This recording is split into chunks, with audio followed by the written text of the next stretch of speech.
Assalamualaikum warahmatullahi wabarakatuh. Selamat pagi ya buat teman-teman semua dimanapun Anda berada. Salam sehat, salam profit konsisten. Hari ini hari Jumat tanggal 28 Juli 2023. Zona Forex akan memberikan gambaran analisa khususnya di market indeks dolar dan pair USD. Seperti apa perkembangannya, langsung aja kita lihat di chart dan kita mulai di time frame daily. Untuk indeks dolar ya, akhirnya dia kembali lagi menguat. Di mana candle terbentuk 3 inside down ini gagal ya meneruskan target penurunannya di hari Kamis kemarin, hanya sebatas turun sampai dengan area 100.55.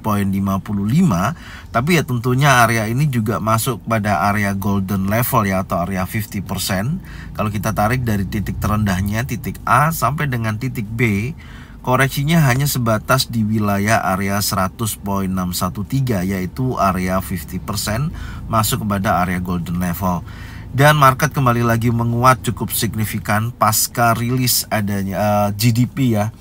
GDP Amerika menunjukkan angka positif. Kita akan cek ya kembali di forexfactory.com. Kita lihat. Nah ini rilis waktu itu pukul 19.30 ya, advance GDP.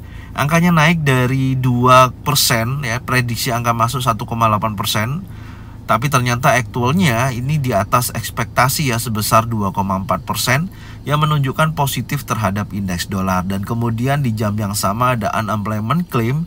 Ini juga menunjukkan angka penurunan yang cukup signifikan dari angka previous sebelumnya adalah 228.000. Kemudian aktualnya menghasilkan angka 221.000, padahal diprediksikan ekspektasi naik sebesar 234.000. Adanya angka aktual turun sebesar 221.000, ini unemployment claim atau klaim pengangguran berhasil ditekan. Alhasil menunjukkan aksi positif terhadap indeks dolar. Dari dua news ini yang menunjukkan progres kenaikan indeks dolar naik tajam ya. Dan di sini merubah daripada struktur perubahan dari analisa teknikal. Oke, sekarang kita akan cek kembali untuk analisanya. Nah, dan akhirnya hari Kamis ditutup candle bullish, di mana candle sebelumnya ini diambil dan dimakan oleh candle impulsif bullish yang cukup signifikan. Open bearish dari posisi candle di hari sebelumnya di posisi hari Selasa ya, ini juga terjadi breakout di atas 101.423. Itu menunjukkan progres kenaikan berlanjut. Dan tentunya menurut saya untuk hari ini karena ada kenaikan yang cukup signifikan ya, dorongan buyernya sangat kuat, impulsifnya sangat besar, menurut saya ini akan memiliki dorongan bullish akan berlanjut. Tapi tentunya malam ini juga akan ada rilis news yang perlu saya bahas ya. Ini sebenarnya sudah saya bahas di jadwal kalender ekonomi. Ini terakhir kita akan lihat di sini untuk news malam ini ya. Ada 3 high impact yang perlu diperhatikan ya, yang perlu dilihat untuk hari ini. Sebentar. Oke, malam ini akan rilis pukul 19.30 ya, hari Jumat tanggal 28 Juli. Ada Core PCE Price Index. Di sini kalau kita lihat memang angkanya ada penurunan ya, prediksinya turun dari 0,3%, ekspektasinya adalah 0,2%. Tapi kalau nanti aktualnya memang sesuai dengan forecast ya, tentunya akan berdampak terhadap indeks dolar, akan terjadi pelemahan. Tapi kalau angkanya masih di atas daripada previous dan forecast, itu menunjukkan positif terhadap indeks dolar. Dan begitu juga dengan unemployment cost index sendiri ya, ini rilis per kuartal. Previousnya 1,2%, ini juga diprediksikan turun 1,1%. Ini juga harus diperhatikan jika mana nanti aktualnya sesuai dengan forecast ya, tentunya berdampak terhadap indeks dolar, akan terjadi pelemahan. Tapi kalau forecastnya aktualnya di atas daripada forecast dan previous, maka menunjukkan positif terhadap indeks dolar. Secara keseluruhan kalau dari news dua-duanya ini menunjukkan prediksinya ya, menekan indeks dolar akan terjadi pelemahan. Tapi ya kita akan lihat nanti hasil aktualnya. Secara keseluruhan kalau sampai aktualnya hasilnya di atas forecast ya, indeks dolar akan kembali lagi menguat. Oke, ini gambarannya. Insya Allah nanti saya akan update pukul 19.30 di grup ZF Brotherhood untuk hasil aktualnya. Oke, sekarang kita akan lihat selanjutnya ya di time frame 4 jam untuk indeks dolar.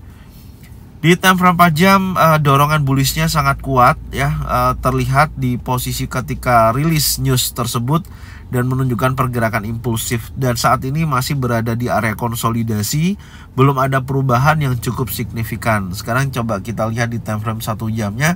Saya sih melihatnya progresnya akan berlanjut naik ya, tapi artinya seperti ini.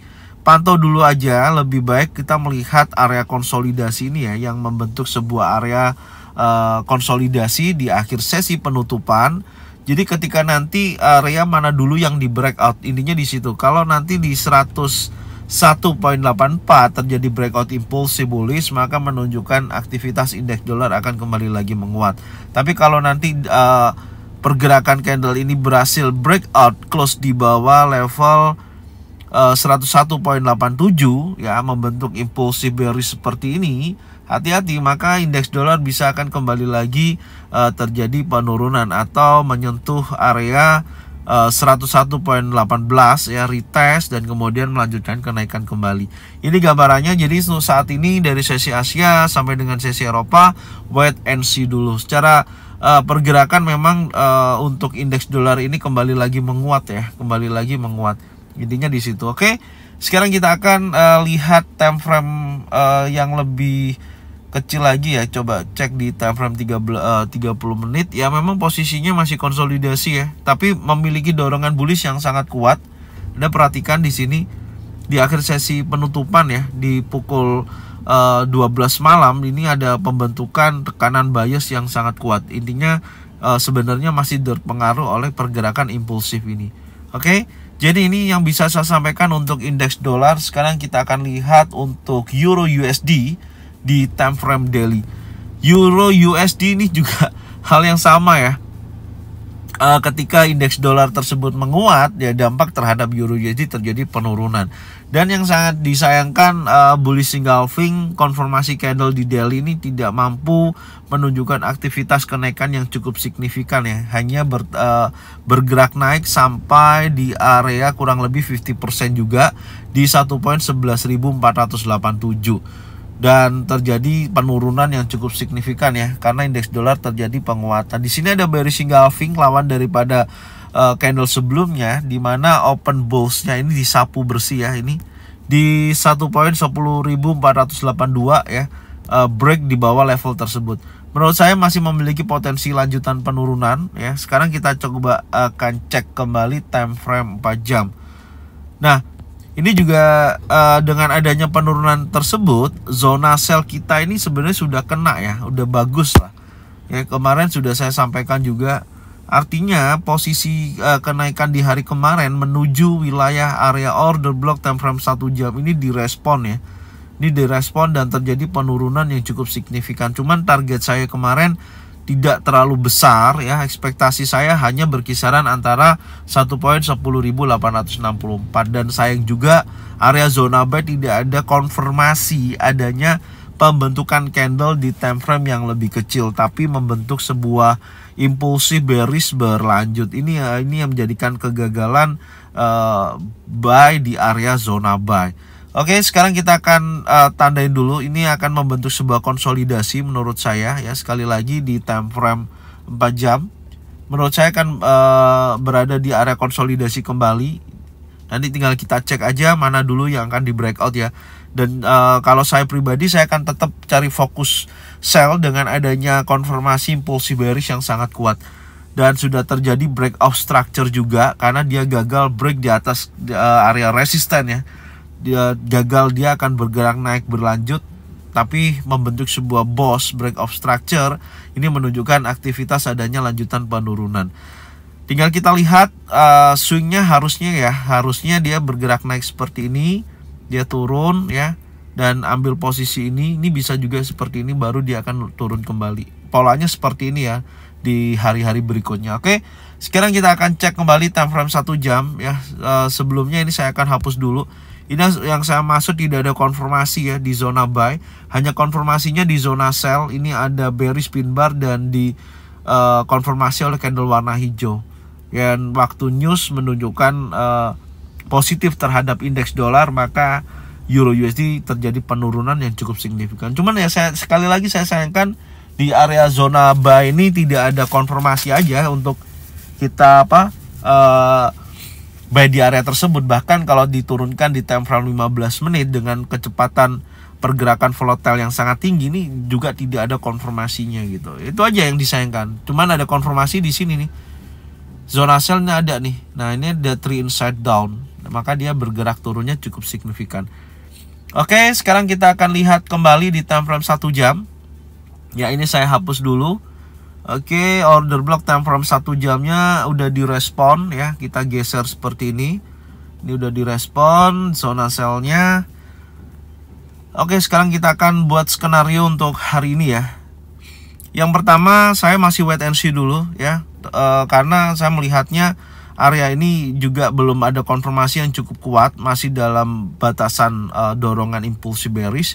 Jadi saya tunggu, kalau nantinya market masih konsolidasi seperti ini ya, saya tidak akan entry lagi. Saya masih tunggu dulu potensinya sampai betul-betul jelas arahnya. Dan kalau sederhananya ya ini saya tarik Fibonacci retracement seperti ini aja. Nah, di area ini. Jadi tinggal saya masukkan area-areanya ya, baik di area 23,6, 38,2, 50% sampai 61,8. Oke, area tersebut. Dan tentunya area 236 udah direspon di pergerakan kemarin ya, dan kita tunggu dulu polanya. Pantau aja area ini untuk retest atau koreksinya ya. Retest ke atasnya, baru kalau ada konfirmasi adanya bearish engulfing, bearish pin bar, baru boleh untuk sell. Tapi saya pantau dulu lah area ini. Oke, ini untuk Euro USD ya, kondisinya pasca terjadi dorongan seller yang sangat signifikan. Sekarang kita akan lihat di market GBP USD di time frame daily. Ini juga hal yang sama, kenaikannya bullish engulfing ya sebelumnya, dan sudah ada respon bullish engulfing impulsif bullish maksud saya, tapi tertahan di area resisten, tidak mampu menunjukkan aktivitas kenaikan berlanjut, dan dihajar lagi oleh pergerakan seller yang cukup signifikan ya tekanannya, dan berhasil juga nih break di bawah open impulsif bullish sebelumnya, karena penurunannya ini sangat besar sekali ya. 2 hari dari kenaikan dihajar oleh satu candle dalam waktu 1 hari. Oke, dan break di bawah low weekly ini menunjukkan aktivitas terjadinya penurunan kembali, dan setiap biasanya saya akan tarik Fibonacci retracement karena ini ada bullish engulfing ya. Saya akan cek dulu nantinya apakah ada retest ya, syukur-syukur retest untuk kita bisa sell ya, karena saya fokusnya sell. Oke, sekarang kita akan cek time frame 4 jamnya. Nah, ini area compression kemarin sudah saya sampaikan ya, ini rawan akan terjadi sweep liquidity, makanya area saya ini juga sayang banget nih, area zona sell di order block time frame 1 jam 1.30.144 sampai dengan 1.30.298 tidak ada informasi yang cukup kuat, dan di sini hanya sebatas area imbalance yang menunjukkan progres penurunan. Memang kemarin gambaran saya ketika dia menguat sampai area imbalance ya, harapan saya sih sampai order block gitu, karena saya melihatnya area compression ini rawan akan terjadinya sweep liquidity seperti ini, dan ini sudah konfirmasinya sangat kuat. Tapi time frame 4 jam body candlenya semakin mengecil juga, kemungkinan ini akan terjadi retest ya, retest dengan area yang sudah saya gambarkan di sini. Oke, itu gambarannya, ini saya hapus dulu. Oke, area imbalance merespon ya adanya tekanan seller, saya akan geser. Oke, zona buy tidak ada konfirmasi, tidak ada buy di area tersebut, dan saya akan melanjutkan kembali di time frame yang lebih kecil ya, yaitu 1 jam. Ini juga konsolidasi ya areanya, tapi coba pantau di posisi ini ya. Saya melihatnya di sini juga ada imbalance kembali, ini ada order block di area sini, tapi minimal pantau aja dulu di area imbalance di sini. Kalau sampai nanti area ini bertepatan di area golden level, oke ya, bertepatan di area golden level 1.28.894 sampai 1.29144, pantau aja area tersebut. Kalau memang betul-betul dia bisa retest ya, karena saat ini masih konsolidasi ya, area konsolidasinya itu ini belum ada perubahan ya, ini areanya belum ada perubahan yang cukup signifikan, masih dalam area range terbatas ya di area ini. Jadi sementara sesi Asia sampai dengan sesi Eropa saya pantau dulu sampai nanti sore apakah berhasil breakout keluar daripada area konsolidasinya atau tidak. yaitu berkisaran antara 1.28.019 sampai dengan 1.27.818. Oke, ini aja yang bisa saya sampaikan untuk GBP USD. Sekarang kita akan berlanjut di USD Jepang Yen. Kita lihat time frame daily. Oke, untuk USD Jepang Yen, alhamdulillah ya. Maksudnya gini, alhasil area open yang menunjukkan potensi dominan break ini kan sudah di breakout ya, yaitu 140.071. Maka di sini saya sudah bisa gunakan Fibo Musang ya. Setelah impulsif korektif sampai area golden level dan dia bergerak turun. Cuman memang menariknya USD Jepang Yen ini nggak tahu kali ini dia berlawanan terhadap indeks dolar ya, karena kita ketahui setelah terjadinya kenaikan 25 basis point kemarin dan Bank of Japan kan mempertahankan suku bunga yang ada ya, bahkan di bawah 1% gitu loh. Nah, ini menunjukkan perlawanan yang perbedaannya sangat signifikan sekali gitu. Ketika data Amerika menunjukkan positif ya kan, soalnya Jeremy Powell kan mengatakan kemarin dia masih melihat data-data yang akan rilis sampai bulan September untuk memberikan gambaran ya kebijakan moneternya gitu loh, apakah akan menaikkan suku bunga atau mempertahankan suku bunga. Untuk memangkas itu tidak akan mungkin terjadi di tahun 2023, ini yang disampaikan oleh si Jeremy Powell. Dan di USD Jepang Yen impulsi bearish, artinya dorongan sellernya sangat kuat dan ini membentuk pola dominan break. Jadi saya akan tarik dari close candle di sini yang berhasil break daripada area open 140.071. Saya tarik sampai dengan level tertingginya. Saya masukkan area Fibo Musang, oke. Dan di sini saya mendapatkan target pertama adalah area ini. Inilah target pertamanya di sini. Oke, di sini ini target pertama. Ya minimal sampai area sini ya. Nanti kita akan cek itu target pertamanya. Tapi saya sih berharap pergerakan ini betul-betul bisa retest menuju area 139.96 ataupun area 50% di 140.69. Ya berharapnya seperti itu ya, enak. Jadi retest kita dapat harga yang lebih bagus dan mengharapkan penurunan yang cukup signifikan di 1618. Oke. Sekarang kita akan cek di time frame 4 jam. Nah, itu pergerakan daripada bearish engulfing ya, tekanannya sangat kuat. Oke. Sebentar, ini juga saya akan hapus di beberapa ini ya. Planning kemarin ini sih sudah ya, udah rapi. Sebentar, saya cek lagi di time frame 1 jam. Kita lihat ya. Nah, di time frame 1 jam ini ada bullish engulfing ya. Menurut saya ada potensi naik, maka menjadikan pemantauan di area ini ya. Ini ada area 50% yang tadi sudah kita gambarkan sampai dengan area 78,6%. Nah, ini. Karena posisinya ini pantau ya, wilayah area ini. Ini zona pantau. Karena gini, di time frame 1 jam saya melihat ini sudah terjadi perubahan struktur ya, dari bullish menjadi bearish. Di sini ada change of character. Ya, kita tandain dulu. Ini change of character di time frame 1 jam. Ya, di time frame 1 jam. Artinya polanya ini akan melanjutkan penurunan, tapi coba kita nanti pantau dulu ya di area zona pantau ini atau di area ini nih. 140.69 sampai dengan 139.96. Artinya kalau di area ini ada konfirmasi adanya bearish engulfing, bearish pin bar, 3 inside down, bisa sell dan melanjutkan penurunan, break di bawah minimal lah di area ini yang menjadikan titik supportnya. Oke, ini gambaran saya dari USD Jepang Yen. Jadi saya berharap dari pembentukan dominan break tersebut ada retest dulu ya, supaya kita bisa mendapatkan harga yang lebih bagus. Intinya di situ. Oke, ini aja gambaran saya untuk indeks dolar dan pair USD. Semoga bermanfaat dan jangan lupa tonton videonya dari awal sampai dengan akhir. Dan cocokkan dengan trading plan masing-masing. Jika mana sesuai bisa diikutin. Kalau tidak sesuai tidak usah diikutin. Ambil baiknya, buang buruknya. Oke? Jangan lupa subscribe, like, komen, dan bunyikan loncengnya untuk bisa mendapatkan notifikasi dari Zona Forex. Thank you buat semuanya. Salam sehat, salam profit konsisten. Assalamualaikum warahmatullahi wabarakatuh.